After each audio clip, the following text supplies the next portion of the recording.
नमस्कार प्रेक्षकांनो, आजच्या भागामध्ये आपण बघूया. इथे ईश्वरी म्हणत असते की माझ्या बॉसने मला एवढ्या फाईल्स दिल्यात घरी काम करायला. मला सगळ्या फाईल्समधील डेटा एंट्रीज करून आणायला सांगितल्यात. आता रात्रभर जागून मला हे काम करायचं आहे आणि उद्या सकाळी मला वेळेवरती ऑफिसला सुद्धा जायचं आहे. तेव्हा इकडे आता अर्णवने हे काम तिला मुद्दामून दिले असं सुद्धा ईश्वरी म्हणत असते की हे काम मला त्या खडूसने मुद्दामून दिले, मला माहिती नाही आहे का. तेव्हा इकडे आता राकेश म्हणत असतो की त्या अर्णवला पैसा आणि बिझनेस या पलीकडे काही दिसतच नाही. तेव्हा ईश्वरी म्हणत असते, पण राकेशजी तुम्हाला कसं काय माहिती की त्यांचं नाव अर्णव राजशिर्के आहे ते. तेव्हा इकडे राकेश म्हणत असतो की अहो त्यांचं नाव कुणाला नाही माहिती, एवढं मोठं नाव आहे ते. ARS सगळीकडे फॅशन इंडस्ट्रीमध्ये त्यांचं नाव सगळ्यात आधी येतं. मग एवढं मोठं नाव मला माहिती नसणार आहे का. तेव्हा इकडे नमू म्हणत असते, पण आता ईश्वरी तू जेवून घेणार आहेस ना, चल ईशू जेवून घे. ईश्वरी म्हणते नाही नको नको, मला आता अजिबात जेवायला नको आहे, मला रात्रभर बसून हे काम करायचं आहे. जर मी जेवले ना तर मला झोप येईल, त्याच्यापेक्षा मला आधी काम करू दे. तेव्हा नमू म्हणते अगं असं काय करतेस, दिवसभर तू थकली आहेस आणि आता पण जेवणार नाही आहेस, थोडं तरी जेवून घे बरं. तेव्हा इकडे ईश्वरी नको म्हणत असते, पण नमूसुद्धा तिला आग्रह करत असते. पण इथे ईश्वरी आता कुणाचं ऐकत नसताना इथे राकेश म्हणत असतो की हे बघा ईश्वरीजी, मी आता तुमचं काही ऐकणार नाही आहे, चला तुम्ही इकडे या बरं आणि आधी इथे बसा. तेव्हा इकडे राकेश ईश्वरीचा जबरदस्तीने हात पकडतो आणि तिला जेवायला बसायला सांगतो आणि तो म्हणतो की हे बघा ईश्वरीजी, मी तुमचं अजिबात काही ऐकणार नाही आहे. अहो तुम्हाला रात्रभर बसून एवढं काम करायचं आहे, मग तुम्हाला आता एनर्जी नको का. तेव्हा तुम्ही आधी जेवून घ्या बरं, जेवून घ्या. मी तुमचं काहीसुद्धा ऐकणार नाही आहे. सॉरी मी तुम्हाला जबरदस्तीने जेवायला बसवलं, पण तुम्हाला आता ताकदीची गरज आहे की नाही. दिवसभर तुम्ही काम करून थकले आहेत आणि आता पण काम करणार, मग तुम्हाला एनर्जी कुठून येणार आहे. तेव्हा इशू म्हणते बरं बरं ठीक आहे, तुम्ही जर इतकं बोलताय तर मी जेवायला बसते. मी जेवते आणि ती आपल्या बहिणीला नमूला म्हणते की आचार, म्हणजे तिला जेवणामध्ये आचार हे हवंच. त्यानंतरला इथे ईश्वरीला जेवताना बघून आता राकेशला सुद्धा आनंद होतो की राकेशचं तिने ऐकलेलं असतं आणि ज्या हाताने त्याने ईश्वरीचा हात पकडलेला असतो त्या हाताचा तो आता वास घेत असतो आणि त्या हाताला तो आता कवटाळून बसलेला असतो. तर इकडे आता ईश्वरी ही राकेशला खूपच जास्त आवडत असते, त्यामुळे तो तिच्या सतत मागे पुढे करत असतो. तिला इम्प्रेस करण्याचा प्रयत्न त्याचा चालूच असतो. तर इकडे प्रेक्षकांनो मामीचा वाढदिवस असतो. सगळेजण इथे अर्णवची वाट बघत असतात आणि अर्णवसुद्धा धावत पळत आता घरी आलेला असतो. तेव्हा इथे आता मामी ही काही केक कट करायला तयार नसते, ती आपल्या रूममध्ये बसलेली असते. तेव्हा आजी म्हणत असते की कुठे अर्णव, कधी येतोय. ही बाई काही केक कट करणार नाही आहे तो आल्याशिवाय. तेव्हा इकडे अर्णव आल्यानंतर आता मामा वल्लरीला आवाज देतात आणि म्हणतात की वल्लरी, अगं आपला अर्णव आलाय गं, आता ये बाहेर केक कट करायला. तेव्हा वल्लरी म्हणते की चला, आता माझा ब्लँक चेक आलेला आहे. तेव्हा इकडे अर्णव तिची वाट बघत असतो. अर्णव म्हणतो की मामी खरंच सॉरी, मला यायला उशीर झाला, मी तुझा वाढदिवस आहे हे विसरलोच होतो. आणि तो तिला वाढदिवसाच्या शुभेच्छा देतो आणि म्हणत असतो काही मूर्ख लोकांमुळे ऑफिसमधल्या मला यायला उशीर झालेला आहे. तेव्हा इकडे अर्णवने सॉरी म्हटल्यानंतर तो आता तिला वाढदिवसाच्या शुभेच्छा देतो. तेव्हा इकडे आता वल्लरी म्हणत असते की अर्णव, अरे तू नसताना मी केक कसा कट करणार. तेव्हा अर्णव म्हणतो असं का केलंस तू, केक कट करून घ्यायचं ना. तेव्हा वल्लरी म्हणते अरे या घरामध्ये तुझ्याशिवाय एकतरी कार्यक्रम पार पडतो का, नाही ना, मग तू नसताना मी केक कट कसं करणार होते. तेव्हा इकडे अर्णव म्हणत असतो बरं ठीक आहे, बोल तुला आता काय हवं आहे. तेव्हा वल्लरी म्हणते मला तुझ्याकडून गिफ्ट हवं आहे. तेव्हा अर्णव म्हणतो की मामी ते तर मी तुला देणारच, तू फक्त बोल ना तुला काय हवं आहे ते. आत्तापर्यंत तू जे मागितलेस ते तुला मी दिलेलं नाही आहे का. तेव्हा इकडे आता वल्लरी म्हणत असते की अर्णव, आधीची गोष्ट वेगळी होती, पण आता मी तुझ्याकडे जे काही मागणार आहे ना ती कुठली वस्तू नसणार आहे, मला तुझ्याकडे काहीतरी स्पेशल मागायचं आहे. तेव्हा अर्णव म्हणतो मामी तुला जे काही हवं आहे ना ते तू माग, ते मी तुला देईन. तेव्हा इथे वल्लरी म्हणत असते बघा, तू मला आधी प्रॉमिस कर बरं, जे मी मागेन ते तू मला देशील म्हणून. तेव्हा अर्णव म्हणतो की मामी प्रॉमिस करतोय मी तुला, तुला जे काही हवं आहे ना ते मी देईन. तेव्हा इकडे आता वल्लरी काय मागते आणि काय नाही असं इथे अंजलीला वाटत असतं. अंजली मनामध्ये खूपच जास्त घाबरलेली असते. कदाचित कदाचित तिला जे हवं असेल ते जर अर्णवने नाही दिलं तर वल्लरी कशी रिॲक्ट करेल असं अंजलीला वाटत असतं. तेव्हा अंजली म्हणते, अगं मामी, आधी केक कट करूया ना आणि पटापट सगळेजण आपण जेवून घेऊया. तेव्हा वल्लरी म्हणते, अजिबात नाही, जेवतो तर आपण रोजच. आता केक मी कट करणार आहे, पण त्याआधी मला अर्णवकडून वचन हवं आहे की मी जे मागेन तो मला देईल. तेव्हा अर्णव म्हणतो, मामी मी तुला वचन देतोय. अगं वचनाची गरज नाही आहे. तू जे काही मागशील ना ते मी तुला नक्की देईन. तू आधी मागून तर बघ ना. तेव्हा इकडे आता मामासुद्धा टेन्शनमध्ये आलेले असतात. वल्लरी नुसते प्रॉमिस घेते, जे हवं आहे ते द्यायचं, जे हवं आहे ते द्यायचं असं म्हणत असते. मग नक्की मागते तरी काय असा प्रश्न इथे मामांना पडलेला असतो. आणि इथे घरातले सगळेजण आता वाट बघत असतात की वल्लरीला असं काय गिफ्ट हवं आहे. त्यासाठी तिने अर्णवला ऑफिसमधून लवकरात लवकर बोलावलेलं आहे. मामा टेन्शनमध्ये, त्याचबरोबर अंजली आणि आजीसुद्धा टेन्शनमध्ये. आकाशला तर याबद्दल काहीच माहिती नसतं की वल्लरी नेमकं इथे अर्णवकडे मागणार तरी काय. तो सुद्धा वाट बघत असतो की आई नक्की मागणार तरी काय आहे आता अर्णवदादाकडे. अर्णवने प्रॉमिस तर खुल्या मनाने दिलेलं असतं. आता ते पूर्ण करतोय की नाही ही भीती आता मामीला असते. प्रॉमिस तर मला केलं आहे, पण नक्की ते पूर्ण तर होईल ना अशी भीतीसुद्धा मनामध्ये असते. तर इकडे आता काम करत बसलेली ईश्वरी म्हणत असते की खडूस कुठला, एवढा वेळ मला मुद्दामून ऑफिसमध्ये थांबून ठेवलं आणि आता एवढ्या डेटा एंट्रीज घरी करायला दिल्यात मला. म्हणजे दिवसभर काम करायचं, रात्रभर काम करायचं आणि उद्या सकाळी ऑफिसमध्ये सुद्धा अगदी वेळेवरती जायचं. तेव्हा इकडे आता ईश्वरीला अर्णवचा खूप जास्त राग आलेला असतो. ती सगळा राग आपल्या कामावरती काढत असते. ती म्हणत असते की माझ्याशी जर एवढाच प्रॉब्लेम आहे तर मला पर्सनल असिस्टंट ठेवायची गरज तरी काय होती. एवढं काम करता करता आता मला रात्रीची चुकून जर झोप लागली ना तर माझ्या स्वप्नात येऊन भांडेल माझ्याशी, काम पूर्ण झालं की नाही म्हणून स्वप्नात येऊन सुद्धा मला विचारेल असं मला वाटतंय. दिवसभर ऑफिसमध्ये छळतो तर छळतो आणि आता घरीसुद्धा काम दिलंय, तेव्हासुद्धा मी निवांत बसायचं नाही आहे. हे सगळं मुद्दामून करतोय तो अर्णव राजशिर्के असं इथे आता ईश्वरी म्हणत असते. तर ईश्वरी काम करत असताना मागे खिडकीमध्ये आता राकेश येऊन उभा राहिलेला असतो. राकेश म्हणत असतो की ईश्वरी, अगं किती छान दिसतेस तू मागून सुद्धा काम करत असताना. आता तू काम करतेस तर तुझी काळजी तर मलाच घेतली पाहिजे ना. तेव्हा इथे राकेश म्हणत असतो की आता तुला ही खिडकी उघडायला सांगतोय आणि मग हळूहळू तुझ्या मनाची खिडकीसुद्धा माझ्यासाठी मी उघडायला सांगेन. मनाची खिडकी एवढ्या लवकर नको, कारण का इथे सबर का फल मीठा होता है. जेवढं राकेश तू वेळ बघशील, वेळ काढशील ना तेवढेच तुला ते तिचा वेळ तुला देईल. त्याच्यामुळे घाईघाई करू नकोस.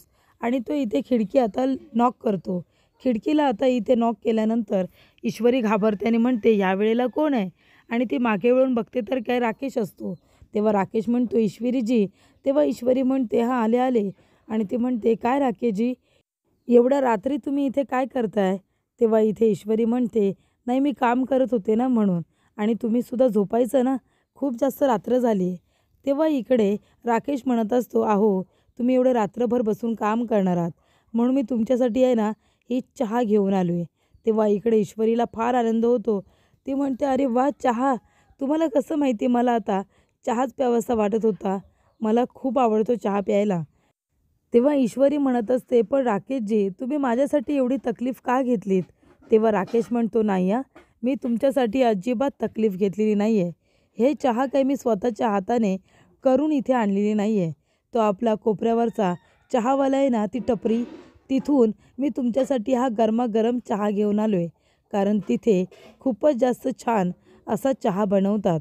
तेव्हा ईश्वरीला तो आता कपमध्ये चहा देतो आणि म्हणतो की पिऊन बघा हवं तर किती छान आहे की नाही ते. तेव्हा इकडे ईश्वरी म्हणत असते, खरंच खरंच राकेशजी चहा तर खूपच जास्त छान आहे. तेव्हा इकडे आता राकेश म्हणत असतो की मला माहितीच होतं तुम्हाला हा चहा नक्की आवडेल. तेव्हा ईश्वरी म्हणते, अरे देवा, मी काय इथे गप्पा मारत बसले, मला तर माझं काम करायचं आहे ना. तेव्हा राकेश म्हणतो, हो ठीक आहे, तुम्ही चहा पिऊन घ्या आणि मग जाऊन तुमचं काम करा ना. तेव्हा इथे ईश्वरी म्हणते, हो राकेशजी, मी माझं काम करते, पण तुम्ही एक काम करा, खूप रात्र झाली आहे, तुम्ही पण जाऊन आता झोपा ना. तेव्हा राकेश म्हणत असतो, असं कसं? हे बघा, मी इथे काही झोपायला वगैरे आलेलो नाही आहे.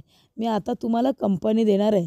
कारण का, मी जेव्हा एका व्यक्तीला माझा फ्रेंड म्हणतो ना, तेव्हा तो कितीही कठीण प्रसंगामध्ये असेल, मी त्याची बरोबर हेल्प करतो आणि मलासुद्धा आता तुमची मदत करायचीच आहे.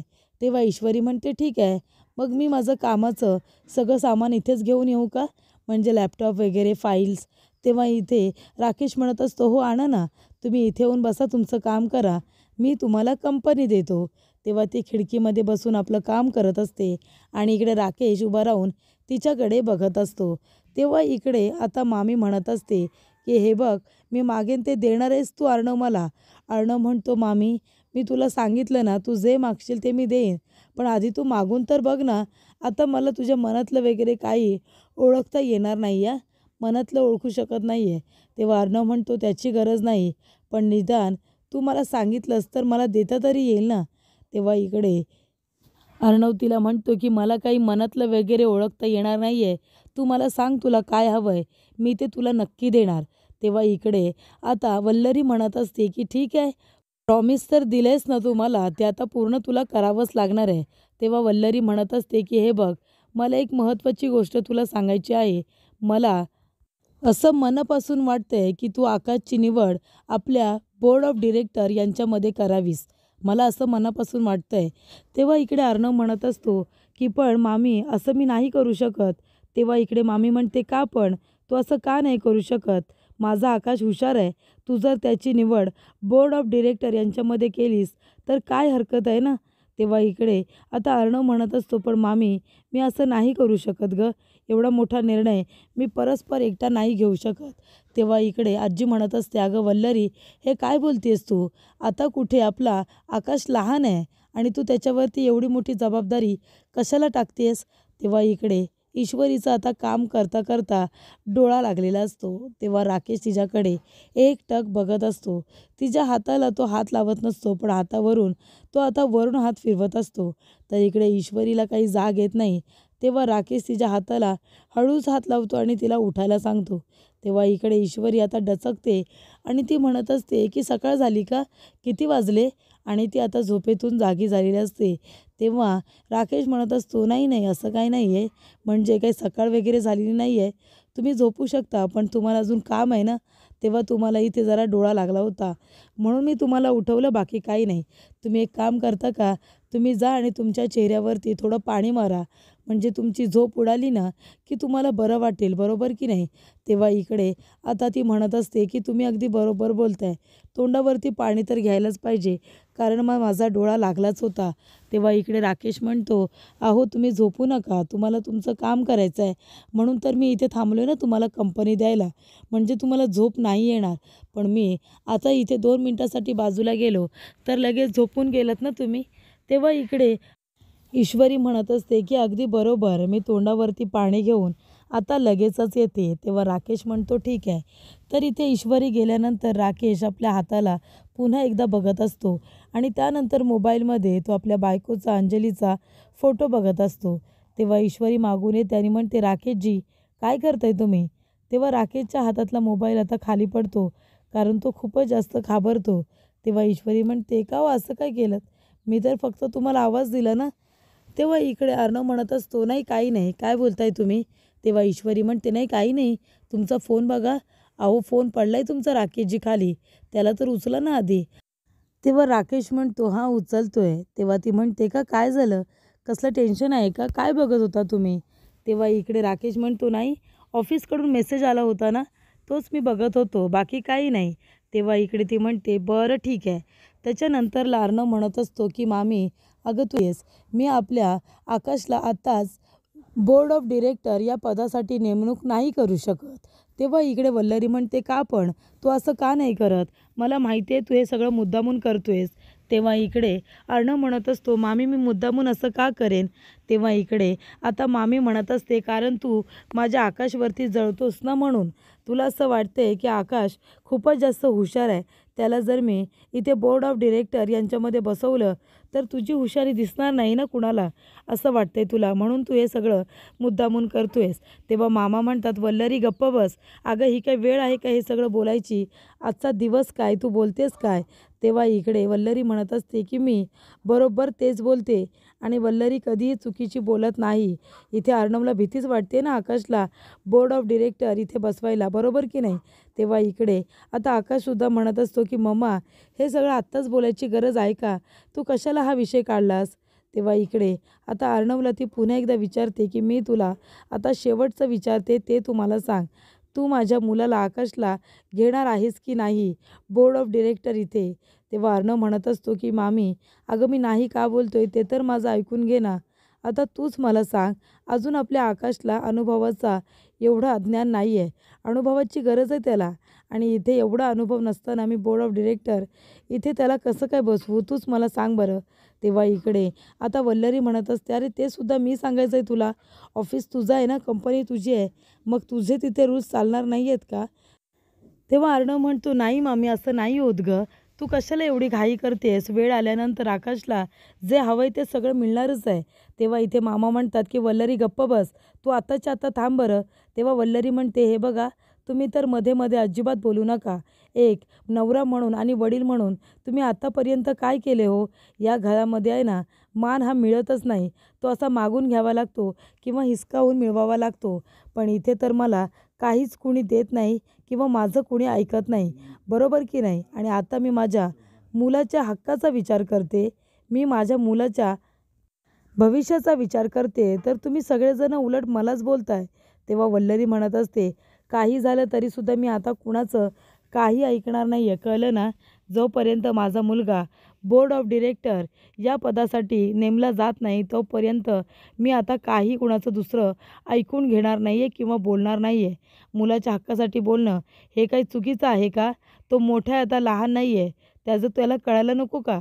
त्यानंतर इकडे आजी म्हणत असतात, अगं मग तुला एवढं कळतंय ना की तो आता लहान नाही आहे, मोठा आहे, मग त्याला विचार ना, तू जे काही बोलतेस वल्लरी ते आकाशला पटतंय का ते तरी त्याला विचार. तेव्हा वल्लरी म्हणते, आकाश तू मला सांग, तुला हे पटत नाही आहे का? तुला नाही आवडणार का बोर्ड ऑफ डिरेक्टर यांच्यामध्ये जाऊन बसायला? तेव्हा आकाश म्हणतो की हे बघ मम्मा, अगं मध्येच तुला हा विषय घ्यायची काय गरज होती? दादा बोलतोय ते बरोबर आहे, मला तुझं अजिबात पटलेलं नाही आहे. अगं मी रोज ऑफिसला गेलो तर मला नवनवीन शिकायला मिळतं. अगं दादाबरोबर मी किती आणि काय काय शिकलोय ना, तुला नाही माहिती. पुढे जाऊन याचा मला चांगला उपयोगसुद्धा होऊ शकतो. पण तू इथे जबरदस्तीने का बरं त्यांच्याकडून होकार मिळवतेस हे मला कळत नाही आहे. तेव्हा इकडे ती म्हणत असते की बघा, आता मी माझ्या मुलाचा विचार करते तर तो सुद्धा माझ्या बाजूने न बोलता तुझ्या बाजूने बोलतोय. आता काय बोलायचं आहे तुम्हीच बोला बरं. तेव्हा इकडे आता वल्लरी म्हणत असते, पण मी काही चुकीची बोलत नाही आहे, जे काही आहे सगळं बरोबर आहे.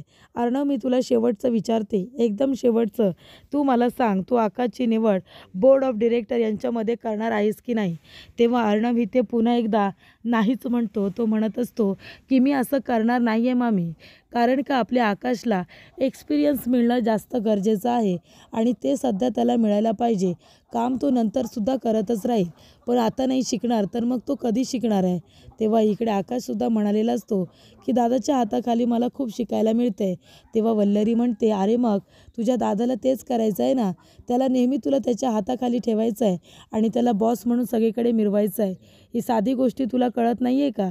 तेव्हा मी तुझ्या हक्कासाठी हे सगळं बोलते आणि तुला मात्र आता तिथे एम्प्लॉई म्हणूनच राहायचं आहे, त्याच्या हाताखाली काम करायचं आहे, बरोबर की नाही?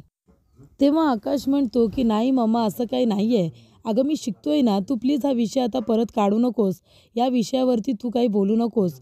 योग्य वेळ आल्यानंतर दादा मला जे द्यायचं आहे ते मला तो बरोबर देणारच आहे, कळतंय का तुला? तेव्हा वल्लरीला आता खूपच जास्त राग येतो, कारण तिचं कुणीही बोलणं ऐकत नाही. तर पुढील भागामध्ये इकडे आता ईश्वरी आता ऑफिसमध्ये आलेली असते. तेव्हा अर्णव तिला म्हणतो की तुझं ऑफिस टायमिंग हे 11चं आहे ना, तू उशिरा आलीस, आताच्या आता इथून निघून जा, कळतंय का तुला? तेव्हा इकडे आता राकेश ईश्वरीला ऑफिसला सोडायला आलेला असतो आणि ती जेव्हा रिक्षामधून खाली उतरते आणि जात असते तेव्हा राकेश एका बाईला खूपच जास्त घाबरतो आणि लगेचच रिक्षा तिथून न्यायला सांगतो. तेव्हा इकडे ती राकेशला ओरडत असते आणि ती खाली पडते. ईश्वरी मागे वळून बघते आणि म्हणते, "ओ काय झालं तुम्हाला? काय होतंय? कुणाला आवाज देताय तुम्ही?" तेव्हा ती बाई म्हणते की तो तिकडे गेलाय ना आणि त्याचं नाव ती राजेश्वर घेते. तर ती म्हणते की कोण राजेश्वर? कारण इथे राजेश्वरने आपलं नाव ईश्वरीला राकेश सांगितलेलं असतं म्हणून ती त्याला ओळखतच नाही.